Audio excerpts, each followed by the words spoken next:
Hi, welcome to the Vicky Bello vlog.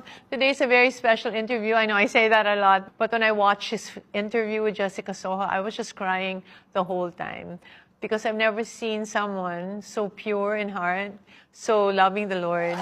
And I think it's really going to be an inspiration to a lot of people. So please welcome to the Vicky Bello vlog, Eman Pacquiao. Hi! Hello po. So sabi ko, Hi. ano ba yan?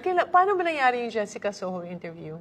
Actually, just last week po. Oh, I know, pero paano ka nahanap? I mean, paano niya nagustuhan na interviewin ka?